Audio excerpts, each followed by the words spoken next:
सनातन धर्म में ब्रह्मा जी सृष्टि के रचयिता के रूप में माने जाते हैं। वो त्रिदेव यानी ब्रह्मा, विष्णु, महेश में से एक है। धार्मिक मान्यताओं के अनुसार भगवान ब्रह्मा जी सृष्टि के रचयिता हैं, भगवान विष्णु सृष्टि के पालन करता और भगवान शिव श्रृंगार करता है। लेकिन आप सबके मन में एक सवाल जरूर उठता होगा कि इन त्रिदेव में से एक ऐसे भगवान ब्रह्मा जी जिन्होंने सृष्टि का पूरा कार्यभार संभाला, जिन्होंने सृष्टि के हर एक जीव का निर्माण भी किया, पर इनका जन्म कैसे हुआ? ब्रह्मा जी के सृष्टि पर इतनी ऊंची पद होने पर भी क्यों इनके गिने चुने मंदिर हैं? आज की हमारी सीरीज एनलाइटन राज की वीडियो में आप जानेंगे कि क्यों हम ब्रह्मा जी को अपनी पूजा पाठ में शामिल नहीं करते, जैसे भगवान विष्णु, शिव और अन्य भगवानों की पूजा करते हैं।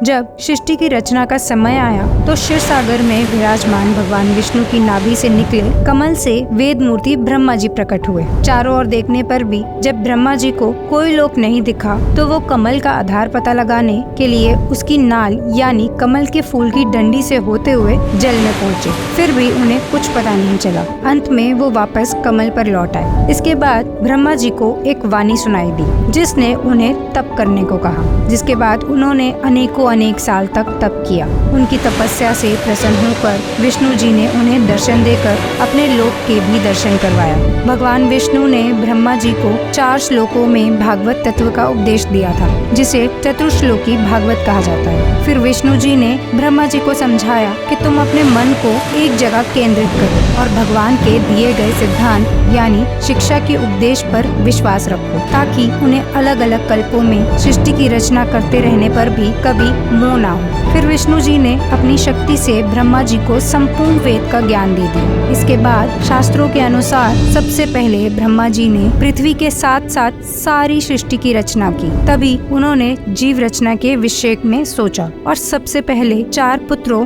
सनक, सनंदन, सनातन और सनत कुमार की उत्पत्ति की। इसके बाद उन्होंने अपने शरीर के अलग अलग भागों से पुत्र उत्पन्न किए। ये सभी पुत्र मानस पुत्र कहलाए। अपने शरीर के अंशों से ही उन्होंने मनु व शत्रुपा की भी उत्पत्ति की, जिनका विवाह मैथुनी सृष्टि में हुई। मैथुनी सृष्टि मतलब साइंस के अकॉर्डिंग सेक्सुअल इंटरकोर्स यानी संभोग की शुरुआत हुई, जिसमें फिर मानव जाति आगे बढ़ी। ब्रह्मा जी ने भगवान विष्णु द्वारा चतुर्श्लोकी भागवत की सभी बातें नारद जी को बताई। फिर नारद जी ने वेद व्यास जी को, फिर व्यास जी ने इन 4 श्लोकों से ही 18,000 श्लोक का श्रीमद् भागवत महापुराण बनाया।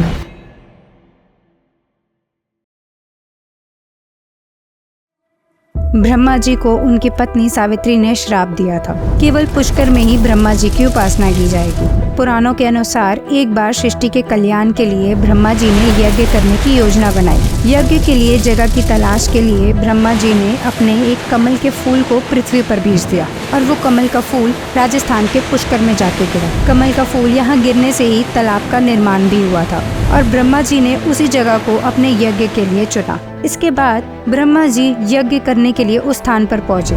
यज्ञ शुभ मुहूर्त पर शुरू होना था, लेकिन उनकी पत्नी सावित्री समय पर नहीं पहुँची। सभी देवता आ गए और सावित्री का पता नहीं था। तब ब्रह्मा जी ने वहाँ के एक ग्वाला पुत्री गायत्री से विवाह करके यज्ञ को पूरा किया। कुछ देर बाद सावित्री यज्ञ स्थल पर पहुँची और देखा कि ब्रह्मा जी के पास उनकी जगह पर कोई और स्त्री बैठी थी। इससे वे क्रोधित हो उठी और ब्रह्मा जी को श्राप दे दिया कि इस पृथ्वी लोक पर आपकी कहीं भी पूजा नहीं होगी। उसी समय सभी देवताओं ने माता सावित्री से श्राप वापस लेने की विनती की। तब क्रोध शांत होने पर सावित्री ने कहा कि पुष्कर को छोड़कर और किसी स्थान पर ब्रह्मा जी की पूजा नहीं की जाएगी और ना ही कोई मंदिर स्थापित होगा। जो भी मंदिर स्थापित करेगा उसका विनाश हो जाएगा।